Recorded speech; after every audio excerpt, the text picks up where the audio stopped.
Hello everyone, आज हम लोग डिस्कस करेंगे anatomy and physiology of the cell. तो जैसा आप सब लोग को पता है कि जितने भी लिविंग ऑर्गेनिज्म है, चाहे प्लांट हो चाहे एनिमल हो, सबकी बॉडी बनी हुई है सेल से मिलके बनी हुई है। प्लांट हो उसकी भी बॉडी सेल से, एनिमल हो, इंसेक्ट हो, every living organism are composed of cells. तो आज हम सेल्स के बारे में ही बात करेंगे। तो सबसे पहले बात करते हैं सेल। जो सेल फर्स्ट टाइम डिस्कवर किया था वो डिस्कवर किया था रॉबर्ट हुक ने इन 1665 में। जो इन्होंने जी ये सेल डिस्कवर किया था वो कॉर्क लेयर होती है प्लांट की, उस पर स्टडी कर रहे थे। तो उसकी स्टडी करते टाइम उन्होंने सेल को कॉर्क लेयर से डिस्कवर किया था। और जो ये सेल था वो नॉन लिविंग था, मीन्स डेड सेल था। जैसा कि आप लोग जानते हैं कि सेल हमारी बॉडी का स्मॉलेस्ट एंड फंडामेंटल यूनिट है। तो सबसे पहले उसकी डेफिनेशन देखते हैं। तो सेल क्या है? Cell is the smallest structural and functional unit of all living organisms. ठीक है ना। तो जितने भी ऑर्गेनिज्म हैं उनकी जो बॉडी, पूरी बॉडी स्ट्रक्चर कंपोज्ड होता है, वो पूरा बॉडी का स्ट्रक्चर बनता है वो सेल से मिलता है। और एवरी सेल होता है उसका पर्टिकुलर फंक्शन होता है। जितने भी अपनी बॉडी के अंदर millions and trillions of cell present हैं और उनका शेप अलग अलग होता है, साइज अलग अलग होता है। शेप लाइक जैसे न्यूरॉन सेल है तो उनका जो शेप होता है वो लॉन्ग एंड ब्रांच्ड होता है। ठीक है ना। और उनका साइज भी डिफरेंट होता है। साइज डिपेंड करता है उसके फंक्शन पे। जैसा सेल का फंक्शन होगा वैसा उसका शेप और साइज होगा। जैसे न्यूरॉन सेल होते तो न्यूरॉन सेल का फंक्शन क्या होता है? वो मैसेज को ट्रांसमिट करते वन प्लेस टू मतलब एनोदर, मतलब one place to another in body. तो उसका शेप उसी पे डिपेंड करता है उसके फंक्शन पे। ठीक है ना। तो जैसा कि आप सब लोग जानते हैं कि जो ऑर्गेनिज्म है, ऑर्गेनिज्म का जो बॉडी स्ट्रक्चर बनता है वो सिंगल सेल से बनता है। उस सिंगल सेल को हम लोग बोलते हैं जाइगोट। तो सिंगल सेल वो बनता कैसे है? तो मेल सेल होता है उसको बोलते हैं स्पर्म। ठीक है ना। और फीमेल सेल होता है उसको बोलते हैं ओवम। ओवम। जब मेल सेल स्पर्म और फीमेल सेल ओवम ये दोनों कंबाइन होते हैं तो एक सेल बनता है। वो सिंगल सेल होता है, उस सेल को बोलते हैं जाइगोट। ठीक है ना। उस सेल को बोलते हैं जाइगोट। ये सिंगल सेल है। इस सिंगल सेल से ही हमारी बॉडी का ऑर्गेनाइजेशन होता है। अब इस सिंगल सेल जाइगोट के अंदर फिर से फर्दर सेल डिवीजन स्टार्ट हो जाते हैं। जब सेल डिवीजन स्टार्ट होता है तो एक सेल से दो, दो से चार, ऐसे सेल डिवाइड होते होते तो क्या बनता है? फिर फॉर्मेशन होता है टिश्यू का। टिश्यू, जब टिश्यू का फॉर्मेशन होता है तो वो कैसे होता है? जब ग्रुप ऑफ सिमिलर सेल्स एक साथ कंबाइन होते हैं तो वो फॉर्मेशन करते हैं टिश्यू का। अब जब ग्रुप ऑफ टिश्यूज कंबाइन होते हैं तो वो फॉर्मेशन करते हैं किसी ऑर्गन का। जैसे कोई ऑर्गन मान लो तुम लोग, ये स्टोमक मान लो।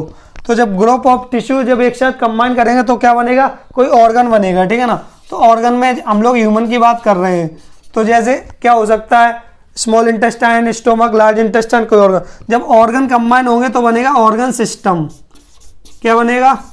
Organ system. और जब ऑर्गन सिस्टम कंबाइन होते हैं, जैसे कार्डियोवास्कुलर सिस्टम, न्यूरो सिस्टम, तो जब ये कंबाइन एक साथ कंबाइन हो जाएंगे तो फिर फॉर्मेशन होगी ऑर्गेनिज्म की। Organism like humans, plants, animal. ठीक है ना। तो इतना आपको अभी समझ में आया। अब नेक्स्ट बात कर रहे हैं हम लोग सेल थ्योरी की। तो सेल थ्योरी दो साइंटिस्ट ने दी थी, एक तो थे स्लाइडेन और एक थे श्वान। तो ये दोनों एक तो प्लांट पे स्टडी कर रहे थे, एक एनिमल पे। दोनों माइक्रोबायोलॉजिस्ट थे। तो एक प्लांट पे स्टडी कर रहे थे, एक एनिमल पे स्टडी कर रहे।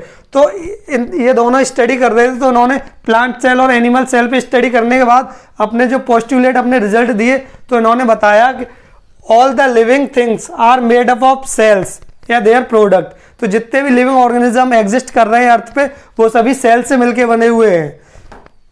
और सेल ही क्या है? बेसिक यूनिट ऑफ लाइफ है और बिल्डिंग ब्लॉक है। तो फिर ये तो सॉल्व हो गया कि जितने भी लिविंग ऑर्गेनिज्म वो सेल से मिलके बने हुए हैं। पर अब न्यू सेल्स अराइज कहाँ से हो रहे? तो उसके कुछ टाइम बाद एक नए साइंटिस्ट आए, उनका नाम था रुडोल्फ वर्चो। उनका नाम था रुडोल्फ विर्चो। तो रुडोल्फ विर्चो ने बताया था कि जो सेल्स पहले से प्रेजेंट है इन्हीं के अंदर सेल डिवीजन होके इन्हीं से न्यू सेल्स का फॉर्मेशन होता। तो फिर उन्होंने एक न्यू पॉइंट दिया। तो उन्होंने बोला था कि new cells are arise from pre existing cells, जो पहले से सेल्स प्रेजेंट है उन्हीं से न्यू सेल्स का फॉर्मेशन होते जाता है और न्यू सेल्स बनते जाते हैं और ऑर्गेनिज्म की ग्रोथ चलती रहती है। जितने भी प्लांट हैं, एनिमल हैं, उनकी ग्रोथ के लिए भी रिस्पॉन्सिबल होते हैं सेल्स और सेल डिवीजन, ठीक है ना। अब यहाँ तक अपन तुमने देख लिया, अब नेक्स्ट देखते हैं सेल्स के अंदर होता क्या है। तो सेल्स के अंदर बेसिकली 3 कंपोनेंट होते हैं। तो हम सेल्स के अंदर बेसिकली 3 कंपोनेंट होते हैं, तो हम उन्हीं 3 कंपोनेंट की बात करेंगे। सबसे पहले होता है सेल मेम्ब्रेन, फिर उसके बाद होता है साइटोप्लाज्म और थर्ड होता है न्यूक्लियस। तो हम उन्हीं की बात करने जा रहे हैं। गाइस अब बात करते हैं कंपोनेंट ऑफ सेल्स की। तो सेल के जैसा कि मैंने बताया कि 3 कंपोनेंट होते हैं, सेल मेम्ब्रेन, साइटोप्लाज्म और न्यूक्लियस, ठीक है ना। तो जैसे कोई मान के चलो ये एक एनिमल सेल है, हम लोग यहाँ पे एनिमल सेल की बात कर रहे हैं। तो जो आउटर मोस्ट बाउंड्री होती है सेल की, उसी को बोलते हैं सेल मेम्ब्रेन, सेल मेम्ब्रेन बोलते हैं और इसको प्लाज्मा मेम्ब्रेन भी बोलते हैं, ठीक है ना। सेल मेम्ब्रेन बोलते हैं और क्या बोलते हैं, प्लाज्मा मेम्ब्रेन, प्लाज्मा मेम्ब्रेन।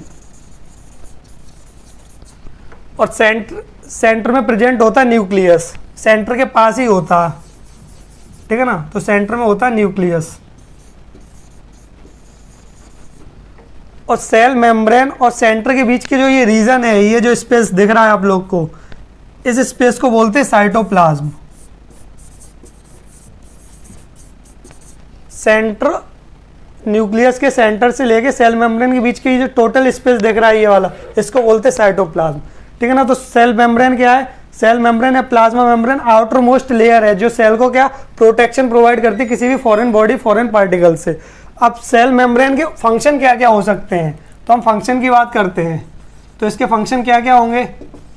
सबसे पहले तो ये आउटर मोस्ट लेयर है, तो इसका सबसे पहला फंक्शन होगा क्या, प्रोटेक्शन। सेल को प्रोटेक्शन प्रोवाइड कराएगी कोई भी फॉरेन पार्टिकल, फॉरेन बॉडी से। अब प्रोटेक्शन प्रोवाइड कर रही, अब आउटर मोस्ट बाउंड्री तो और क्या करेगी, सेल को शेप प्रोवाइड कराएगी।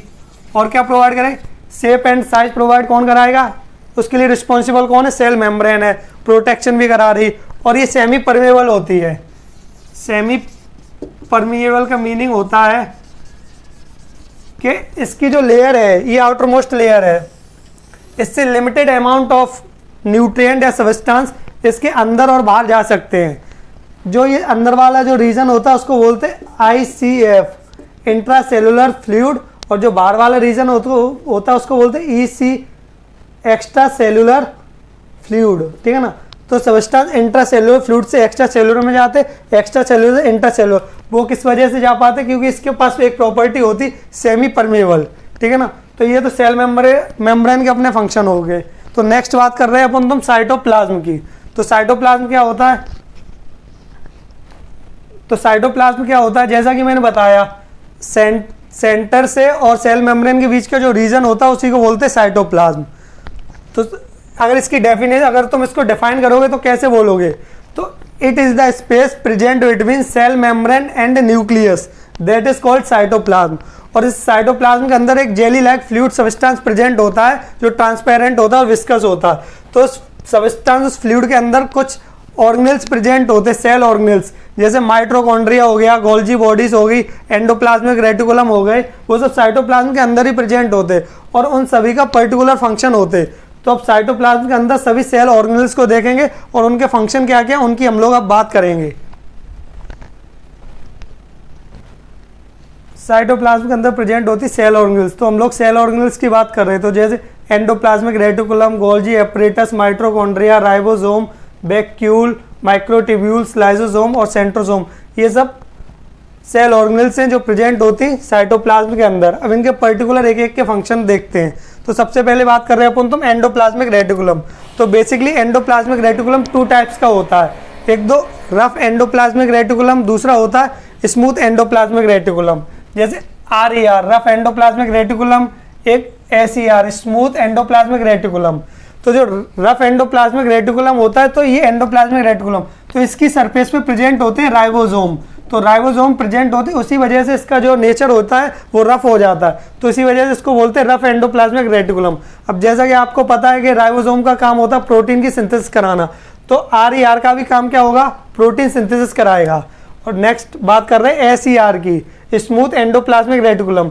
इसकी सरफेस पे कोई राइबोसोम प्रेजेंट नहीं होते, तो इसके अंदर कोई ग्रेन्यूल स्ट्रक्चर होगा नहीं, तो ये स्मूथ है और इसका काम होता है लिपिड और कोलेस्ट्रॉल की सिंथेसिस कराना। ये तो अपना हो गया एंडोप्लाज्मिक रेटिकुलम। नेक्स्ट बात कर रहे हैं गोल्जी एपरेटस की। गोल्जी एपरेटस अपना प्रेजेंट होता है सेल्स के अंदर ही। तो गोल्जी एपरेटस का फंक्शन होता है प्रोसेस करना और पैकेजिंग एंड ट्रांसपोर्टेशन। तो जितने भी जो प्रोटीन पार्ट होता है, प्रोटीन स्ट्रक्चर होते हैं, उनको प्रोसेस करता है, पैकेजिंग करता है और उनको ट्रांसपोर्ट करता है सेल में, एक स्पेस से लेके दूसरे रीजन पे ट्रांसपोर्ट करता। तो इसी वजह से इसका दूसरा नाम होता है post office of the cell भी बोलते हैं इसको, गोल्जी एपरेटस को, ठीक है ना। तो इसका काम क्या होता है, पैकेजिंग करना और ट्रांसपोर्ट करना प्रोटीन्स को। नेक्स्ट बात कर रहे हैं अपन तो माइटोकॉन्ड्रिया की। माइटोकॉन्ड्रिया भी प्रेजेंट होती है अपने सेल के अंदर ही। ये माइटोकॉन्ड्रिया का अपना ये स्ट्रक्चर है, ये डबल मेम्ब्रेन स्ट्रक्चर होता है माइटोकॉन्ड्रिया। और माइटोकॉन्ड्रिया का और क्या बोलते हैं, power house of the cells. अब पावर हाउस क्यों बोलते हैं इसको, mitochondria power house of the cell इसलिए बोलते हैं कि सेल्स के अंदर जितनी भी एनर्जी का प्रोडक्शन हो रहा है उसके लिए रिस्पॉन्सिबल होती है माइटोकॉन्ड्रिया। जितनी भी एनर्जी बढ़ रही है वो सब माइटोकॉन्ड्रिया ही बनाती है सेल्स के अंदर। इसी वजह से इसका दूसरा नाम है power house of the cell, ठीक है ना। नेक्स्ट बात कर रहे हैं अपन तुम राइबोसोम की। तो राइबोसोम आपको मैंने बताया ही था, राइबोसोम सेल्स के अंदर प्रेजेंट होता है। राइबोसोम का एक ही बेसिक फंक्शन है प्रोटीन की सिंथेसिस कराना सेल के अंदर। और राइबोसोम प्रोड्यूस होता है सेल के अंदर एक स्ट्रक्चर होता है न्यूक्लियस, न्यूक्लियस के अंदर होता है न्यूक्लियोलस।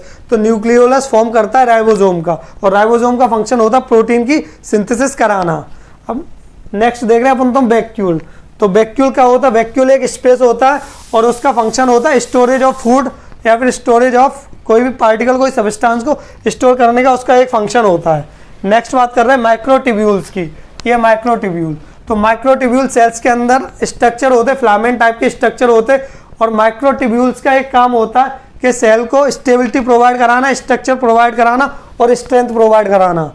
माइक्रोट्यूब्यूल्स का एक ही फंक्शन है, सेल्स को स्टेबिलिटी प्रोवाइड कराना और स्ट्रक्चर और शेप प्रोवाइड कराने में ये माइक्रोट्यूब्यूल्स हेल्प करते, थ्रेड लाइक स्ट्रक्चर्स होते हैं, ठीक है ना। नेक्स्ट बात कर रहे हैं अपन तुम लाइसोसोम। अब लाइसोसोम क्या होते हैं, लाइसोसोम बैग लाइक स्ट्रक्चर है। लाइसोसोम बैग लाइक स्ट्रक्चर है, जैसे ये आप लोग देखते हैं ये बैग लाइक स्ट्रक्चर है और इनके अंदर हाइड्रोक्लोरिक एसिड मतलब HCl प्रेजेंट होती है, HCl प्रेजेंट होती है। अगर ये लाइसोसोम बस्ट कर जाए तो ये सेल की डेथ भी कर सकते हैं। तो इसी वजह से इसको बोलते हैं सुसाइडल बैग भी बोलते हैं लाइसोसोम। और जो HCl इसके अंदर कंटेंट कर रखे उसका फंक्शन होता, कोई भी बैक्टीरिया वायरस सेल पे अटैक कर रहा तो उससे ये प्रोटेक्शन प्रोवाइड करती है फॉरेन पार्टिकल से, जो इसके अंदर हाइड्रोक्लोरिक एसिड प्रेजेंट है लाइसोसोम के अंदर। नेक्स्ट बात कर रहे हैं सेंट्रोसोम। सेंट्रोसोम क्या होते हैं, सेंट्रोसोम थ्रेड लाइक स्ट्रक्चर होते हैं जो जब भी सेल डिवीजन होती है तो सेल डिवीजन के टाइम पे क्रोमोसोम मूव करते हैं अपोजिट एंड पे, तो उन क्रोमोसोम को मूव कराने में हेल्प करते हैं सेंट्रोसोम्स और सेंट्रीओल्स। सेल के मैंने 3 कंपोनेंट बताए थे। सबसे पहले बताया था सेल मेम्ब्रेन, साइटोप्लाज्म और न्यूक्लियस। तो हम अब न्यूक्लियस की बात कर रहे हैं। तो न्यूक्लियस ये एनिमल सेल है, तो सेल के centre nearest to the centre के पास प्रेजेंट होता न्यूक्लियस, ठीक है ना। तो न्यूक्लियस प्रेजेंट होता, तो जैसे सेल के कंपोनेंट थे वैसे ही न्यूक्लियस के। तो न्यूक्लियस के भी 3 कंपोनेंट हैं, एक तो न्यूक्लियर मेम्ब्रेन है, दूसरा न्यूक्लियोप्लाज्म है और तीसरा न्यूक्लियोलस है। तो सबसे पहले बात कर रहे हैं न्यूक्लियर मेम्ब्रेन की। तो ये सेल हो गया एनिमल सेल और इसके सेंटर में प्रेजेंट है न्यूक्लियस। तो न्यूक्लियस की जो आउटर मोस्ट लेयर है, आउटर मोस्ट बाउंड्री है, उसी को हम लोग क्या बोलते हैं, न्यूक्लियर मेम्ब्रेन। तो इसको हम लोग क्या बोलेंगे, न्यूक्लियर मेम्ब्रेन। तो इसका भी फंक्शन क्या होगा कि न्यूक्लियस को शेप प्रोवाइड करना, साइज प्रोवाइड करना न्यूक्लियस को, और जो न्यूक्लियस का जो मटेरियल जो कंटेंट है उसको होल्ड करके रखना, ये इसका न्यूक्लियर मेम्ब्रेन का फंक्शन होता है, ठीक है ना। अब न्यूक्लियस के अंदर प्रेजेंट होता है fluid like substance, jelly like substance, उसको बोलते हैं न्यूक्लियोप्लाज्म। न्यूक्लियोप्लाज्म, तो न्यूक्लियोप्लाज्म के अंदर ही प्रेजेंट होता है जेनेटिक मटेरियल। जेनेटिक मटेरियल क्या होता है, जैसे RNA और DNA अपना जेनेटिक मटेरियल है जो ट्रांसफर होता है वन जनरेशन टू अनदर, और ये कैरेक्टर्स को कैरी करके ले जाता parents to their offspring. RNA और DNA ये दोनों इसके जेनेटिक मटेरियल होते हैं जो न्यूक्लियोप्लाज्म के अंदर होते हैं, DNA एंड RNA, ये दोनों क्या है, जेनेटिक मटेरियल, और ये रिस्पॉन्सिबल होते हैं कैरेक्टर्स के लिए जो पेरेंट्स से ऑफस्प्रिंग के अंदर आते हैं। अब उसके बाद बात करते हैं न्यूक्लियोलस। न्यूक्लियोलस न्यूक्लियस का ही एक पार्ट है और न्यूक्लियोलस का फंक्शन होता है राइबोसोम का फॉर्मेशन करना। न्यूक्लियोलस राइबोसोम का फॉर्मेशन करता है और राइबोसोम का आपको फंक्शन पता है कि ये प्रोटीन की सिंथेसिस में हेल्प करता है। ठीक है, थैंक यू गाइस, मिलते हैं नेक्स्ट लेक्चर में।